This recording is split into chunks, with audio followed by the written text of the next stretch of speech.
Bonjour à tous, je m'appelle Louis de Pontac, je suis interne de radio à Marseille et on se retrouve pour cette petite conférence Hermès.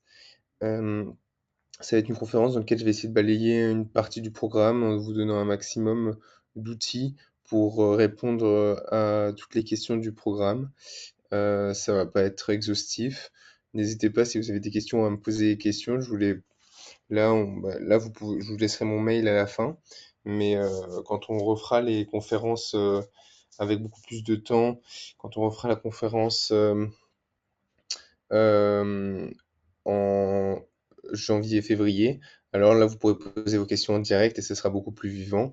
Donc voilà, là, n'hésitez pas à m'envoyer des questions par mail. Alors, donc pourquoi quels sont les objectifs de cette conférence? Donc déjà parce qu'en fait, il y a des prérequis pour le CN. Il y a beaucoup de choses que les PU considèrent comme acquis, et notamment les bases physiques de l'imagerie. Alors la base, ça c'est plus pour que vous compreniez un peu comment fonctionnent les imageries, mais aussi surtout, moi je trouve l'anatomie, la radioanatomie, c'est-à-dire que la plupart la plupart des questions qui sont posées à l'ECN sur la radio, c'est des imageries plus ou moins normales, histoire de savoir si vous comprenez l'anatomie, la radioanatomie, à quoi correspondent les structures. Donc ça, c'est un point dans lequel il faut vraiment que vous vous attardiez à bien comprendre l'anatomie de base des différentes structures du corps, et parce que c'est des questions qui peuvent facilement tomber. Il y a également un intérêt dans toutes les spécialités. Alors, je vais vous décrire 9 chapitres, 9 spécialités. Je ne vais pas pouvoir toutes les traiter dans cette conférence.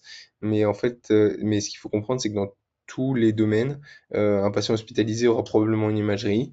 Ça permet de comprendre aussi le raisonnement des items et en fait aussi parce que ça va tomber à l'ECN, donc même un mini DP peut comprendre des notions d'imagerie, ça peut commencer par l'imagerie, ça peut finir par l'imagerie.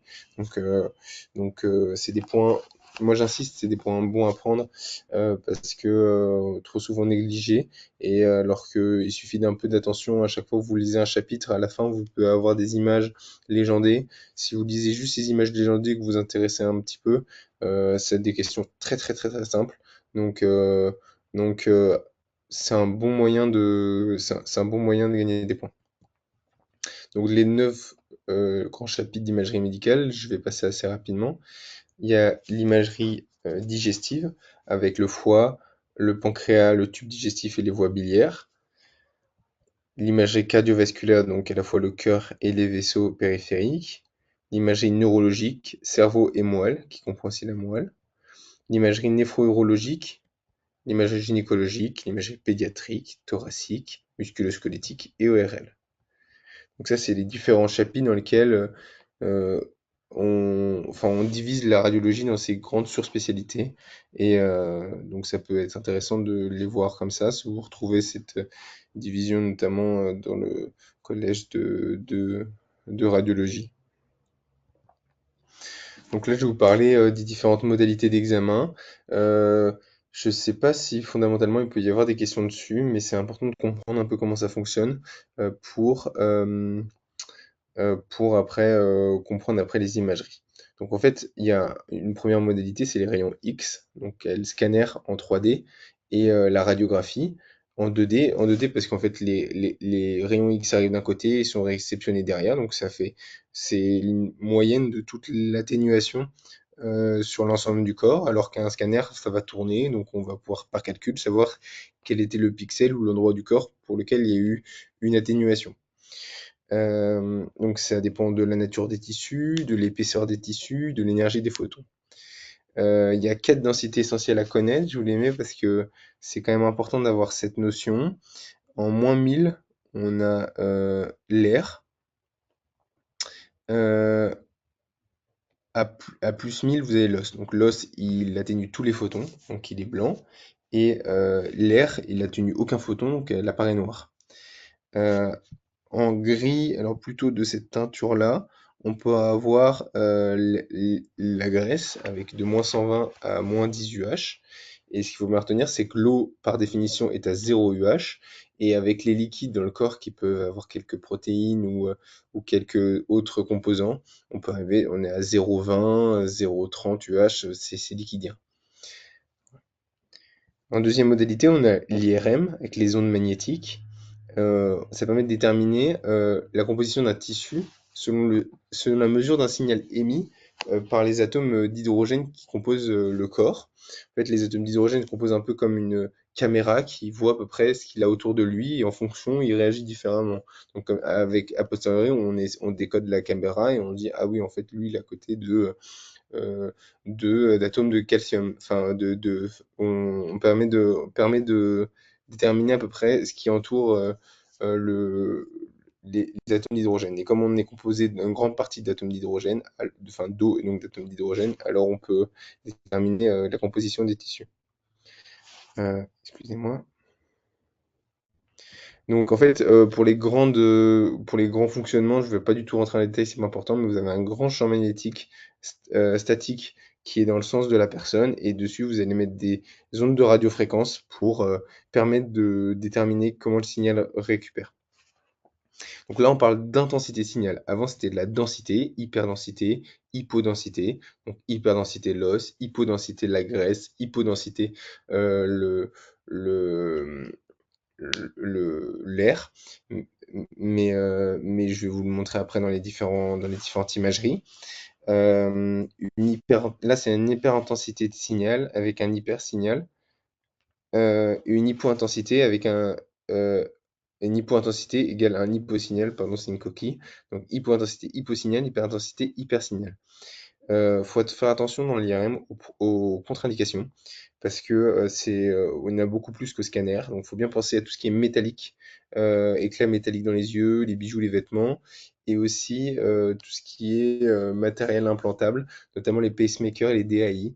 Mais maintenant, la plupart sont compatibles, mais quand même, il faut toujours vérifier que c'est soit compatible. Sinon, c'est une contre-indication jusqu'à preuve du contraire. La quatrième modalité d'examen, c'est les ultrasons.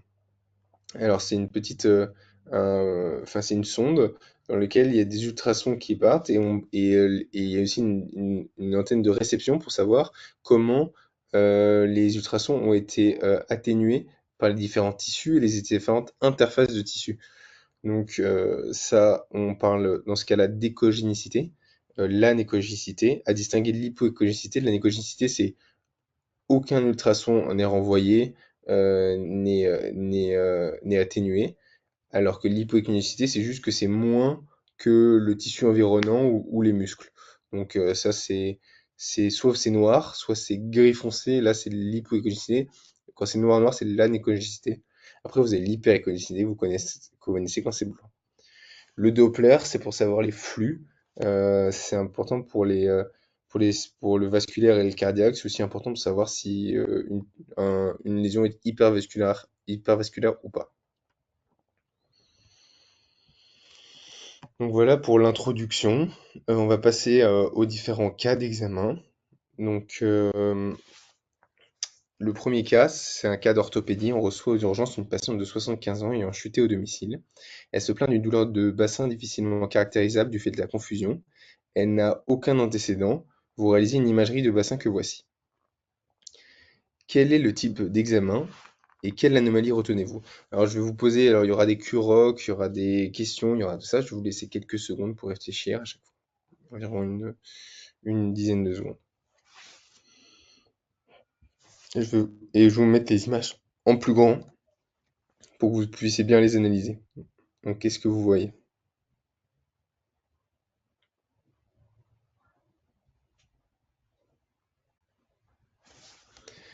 Donc vous diagnostiquez une fracture de hanche droite qu'on voit dans ce niveau-là. Dans ce cas, vous diagnostiquez une fracture du col Garden 1, une fracture du col Garden 2, une fracture du col Garden 3, ou une fracture du col Garden 4, ou une fracture pertrocantérienne.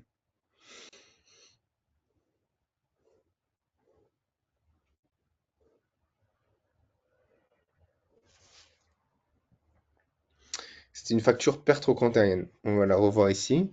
Je vais vous faire des images. Alors, Ce qu'il faut bien que vous reteniez le plus important dans cette diapositive, c'est pas les classifications que je vous redonnerai tout à l'heure rapidement, mais ces images. Le col, donc vous avez le col qui se compose de toute la partie en vert et en rouge le massif trochantérien.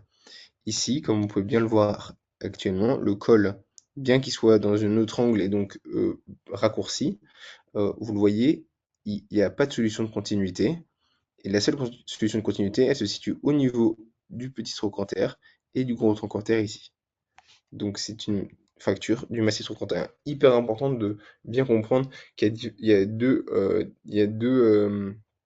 parties différentes dans cette extrémité supérieure du fémur. Donc là, la classification de Garden ne s'applique pas. La classification de Garden, c'est une classification en fonction des lignes de force, enfin, du type de fracture, et donc comment sont les lignes de force à la fin, après fracture, au niveau du col. Et elle s'applique pas du tout pour les massifs pertrocrâniennes, qui sont ces classifications-là, que je vous rappellerai pas parce qu'elle n'est pas forcément très intéressante. En tout cas, c'est une fracture du massif pertrocrânien. Donc cette patiente, elle revient quelques mois plus tard pour des douleurs lombaires tenaces. Euh, Quelle anomalie retrouvez-vous sur le cliché et ces lésions vous inquiètent-elles? Je vais mettre l'image.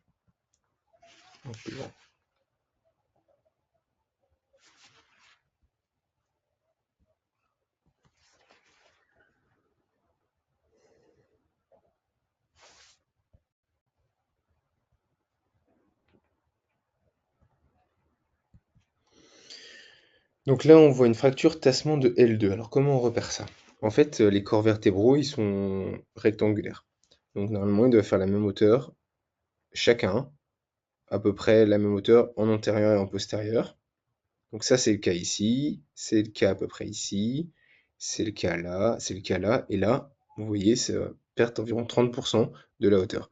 C'est une fracture qu'on n'est cunéiforme, avec donc une fracture à ce niveau-là de plateau supérieur, antérieur de la vertèbre, du corps de la vertèbre L2. Donc, est-ce que c'est une lésion qui vous inquiète? Dans cette question, dans ce genre de question, il faut vous se demander qu'est-ce qui peut inquiéter. En fait, ce qu'on redoute, c'est les fractures d'allure secondaire, c'est-à-dire avec une lésion sous-jacente. Là, est-ce qu'il y a des critères en faveur d'une lésion sous-jacente? Donc, c'est la recul du mur postérieur. Donc là, on a l'impression que le mur postérieur est conservé. Est-ce qu'il y a une fracture de l'arc vertébral postérieur? On n'en a pas l'impression, même si c'est difficile parfois à dire.